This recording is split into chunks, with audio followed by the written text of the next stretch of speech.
अवाम vaccine की दूसरी dose के लिए किसी मैसेज का इंतजार न करें। वफाकी वजीर हमाद अजहर ने कह दिया 1 अक्टूबर से वैक्सीन ना लगवाने वालों के लिए मसाइल होंगे। फजाई सफर पर पाबंदी होगी। शादी की तकरीबात और शॉपिंग मॉल्स भी नहीं जा सकेंगे। डाइनिंग और होटलिंग की इजाजत भी नहीं होगी। पाकिस्तान की पॉलिसीज पर आलमी एतमाद का इजहार। यूरोपीय यूनियन ने पाकिस्तान का GSP प्लस का दर्जा बरकरार रखा। यूरोपीय यूनियन और पाकिस्तान ज्वाइंट कमीशन के दरमियान मजीद मुशावरत भी जारी। माजूर अफराद के हुकूक, चाइल्ड लेबर के खात्मे और माहौलियात के तहफ्फुज पर बातचीत। ना सर झुकाना है, ना पीछे मुड़कर देखना है, बस आगे बढ़ना है। वजीर आजम इमरान खान ने कौमी क्रिकेट टीम का हौसला बढ़ा दिया। टीम को कॉर्नर टाइगर्स का खिताब भी दे दिया। कौमी स्क्वाड से मुलाकात में वजीर आजम ने कहा, मायूसी का शिकार नहीं होना, जारहाना अंदाज अपनाना है। T20 वर्ल्ड कप हमारा हदफ है।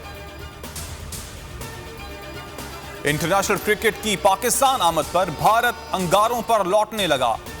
भारतीय साजिश न्यूजीलैंड का दौरा मंसूख होने की वजह बनी। फवाद चौधरी ने सारा कच्चा चट्टा खोल दिया। कहते हैं भारत से ओम प्रकाश मिश्रा के नाम से रजिस्टर्ड सिम के जरिए धमकी आमेज ईमेल की गई। वेस्ट इंडीज की टीम को भी धमकाना शुरू कर दिया गया है। न्यूजीलैंड टीम को मिलने वाली धमकी का मुकदमा FIA cyber crime wing Islamabad में दर्ज। मुकदमा इंटरपोल की जानिब से मिलने वाली मालूमात की रोशनी में दर्ज किया गया। इलेक्ट्रॉनिक वोटिंग मशीन से आखिर क्या मसला है? मुल्क में कुछ माफियाज ऐसे हैं जो इंतखाबी इस्लाहात नहीं चाहते। वजीर आजम इमरान खान कहते हैं, करप्ट निजाम से मुस्तफीद होने वाले EVM की मुखालिफत कर रहे हैं। हर इलेक्शन में धांधली की शिकायत होती है, मगर कोई तजवीज नहीं करता कि मसला कैसे दूर करें। सेनेट के 1500 वोट वाले इलेक्शन भी मुतनाज़ रहे। इलेक्शन कमीशन ने आइंदा इंतखाबात RTS के जरिए करवाने का फैसला कर लिया। चीफ इलेक्शन कमिश्नर कहते हैं, RTS के सामने आने वाली खामियां नादरा से मिलकर दूर की जाएंगी। इलेक्शन कमीशन ने गलतियों से पाक इलेक्ट्रॉनिक वोटिंग मशीन तैयार करने का हुक्म भी दे दिया। टेक्निकल कमेटी को हिदायत की कि वो EVM पर अपना जायजा जल्द मुकम्मल करे। फैसला नहीं बदलेंगे, नस्ला टावर गिराकर रिपोर्ट पेश की जाए। सुप्रीम कोर्ट का कमिश्नर कराची को हुक्म। अलादीन पार्क और पवेलियन एंड क्लब की जगह पार्क बहाल करने का भी हुक्म। क्लिफ्टन में रिफाई प्लॉट्स पर निजी अस्पताल की तामीर पर एडवोकेट जनरल को नोटिस। जियाउद्दीन और साउथ सिटी अस्पताल से भी रिपोर्ट तलब।